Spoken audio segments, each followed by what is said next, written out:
shifting to the next team in the division, last year's third place finisher, the Browns, who finished 11-5 last year, had a big time win against their division foe, the Pittsburgh Steelers, and then had a heartbreaking loss to the Kansas City Chiefs. Now, a lot of people are talking about this team as a potential Super Bowl team.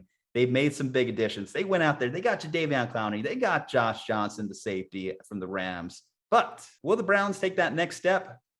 According to my predictor, according to my schedule maker, they will not. In fact, they will take a step back. Wow. They will go 8-9 this year. And I know that's going to be a bold one for a lot of people here, but I guess what it really came down for me when I'm going through the schedule, I'm picking these games. I just think that there is a potential for Baker Mayfield to not necessarily live up to expectations here. And it's going to be a shame, obviously, as he pursues his next contract outside of his rookie deal. But I guess I haven't fully bought into his ability to sustain what we saw last year, and then added to being in one of the toughest divisions in football between the Steelers, Ravens, and an improved Bengals team. I could see this team taking a few more L's, and certainly whenever they've gone really high on themselves, all the Freddie Kitchens year, they've tend to come crashing back down to earth. And I think that's a maturity thing, especially with Baker.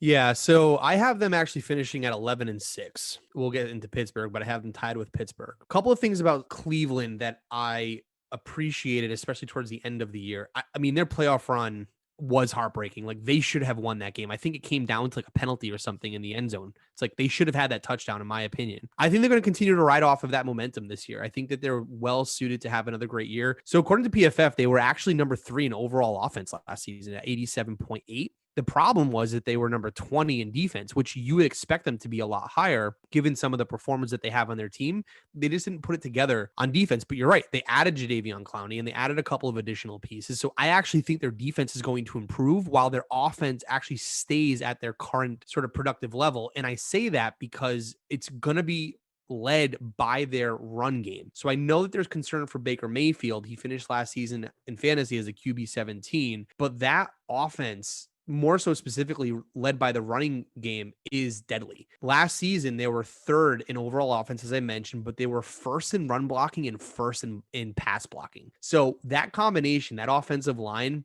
mixed with Nick Chubb and Kareem Hunt, I just don't see them having trouble controlling football games. And as long as they keep these games close, I actually think they're going to be the team that finishes games this year. So now what that does is it does open up and it takes the pressure off of Baker Mayfield. I don't think he's going to be a great fantasy option. Like last season, I think he finished again, as I mentioned, as a QB 17. His points per game were he was QB 23. It's not like, I don't actually see that improving all that much. But Nick Chubb is going to be deadly. Kareem Hunt is going to be deadly. Jarvis Landry, I think, is going to be deadly. He has an ADP right now of 7th or 8th round. He's wide receiver 38 off the board, 87th overall. The last couple of years, like, he's finished well into the wide receiver 1 category or wide receiver 2. So in 2019, he actually finished as wide receiver 12. It was his Pro Bowl season. And then in 2018, he finished as a wide receiver 18. So he's someone I think you're going to get at a massive discount because most teams are going to be playing run first, stop the run, which is, in my opinion, going to leave Jarvis Landry wide open. And when Baker Mayfield does have a nice flush pocket, he makes throws. And I don't think he's going to feel obligated to throw to OBJ this year. He's going to make the best of his opportunities. Again, not going to be high volume for a quarterback, but will be enough for Jarvis Landry, in my opinion. I'm a little bit on the opposite end of you for Cleveland, assuming that their defense improves, but I think they control most games. And in this season, they're going to close them. I don't think anyone should really be surprised by my take. After all, I am a guy named Juju, and I'm saying the Browns are the Browns, and that's just the way it is. So, fair enough. But as far as fantasy goes, shifting gears here, I think one of the more interesting stories, of course, is that Browns run game. They just gave Nick Chubb a brand new 3-year deal. So you have to assume that he's definitely going to be the lead back for that team. But they do have 2 very talented backs, obviously. Kareem Hunt is no slouch by his own right. So where should people really be targeting Kareem Hunt? Should they even be targeting Kareem Hunt? Because the guy lands in the end zone plenty of times. He is a good guy on 3rd down for them. So it's just a hard value to really pin down. I don't know.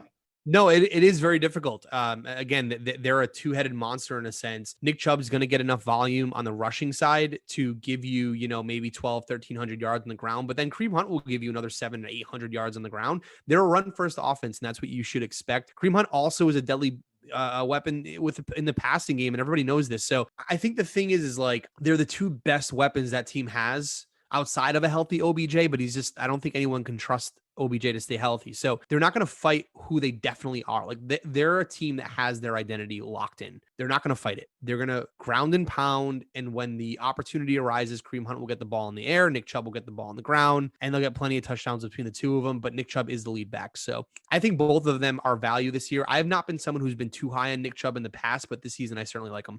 Well, this is one that really will test the trust issues, but OBJ, obviously, there's a lot of people that have those vivid memories of 2014, him coming down with that one-handed touchdown grab. But in the years that have followed, it's been a mixed bag, and it's mostly been because of injuries, but it's hard to really trust drafting OBJ at any real value. You question, first of all, if he's going to be on the field, and second of all, how the Browns will utilize him coming off the ACL injury, because when they've tried to force feed in the ball the most is when that offense has looked the worst.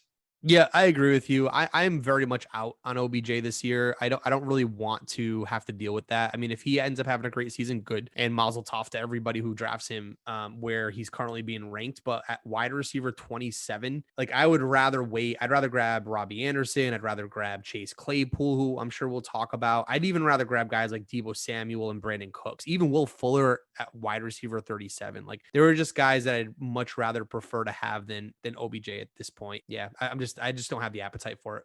And I had Baker obviously in the matchup based tier earlier in this conversation. Do you think that there's any opportunity for Baker to live above his station, so to say?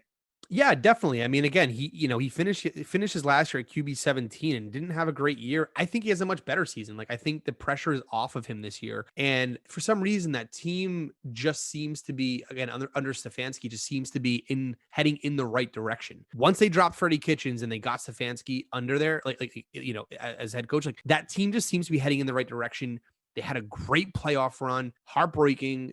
And I think they're out for vengeance. Like I know that they're in a tough division, but man, I don't know. This team seems like they have everything kind of falling into place, which I think will translate into nice fantasy options. So Baker Mayfield, again, I'm not going out of my way to get him, but I think if you get him at his ADP, he could return some value for you. Any closing thoughts on the Browns? Yeah, I'm excited to watch him this year. I think, when we talk about some spark, not seeing it in Tua, maybe seeing flashes from Daniel Jones. I actually am very interested in how the Cleveland Browns look next year. I don't think they're going to be sparky in a sense or flashy because they are going to run the shit out of the ball, which is not the best type of football to watch from like an exciting standpoint. But man, they're going to ground and pound like old school football style. So that'll be interesting to watch. Sometimes you just like to see a team that just goes out there and punches people in the mouth.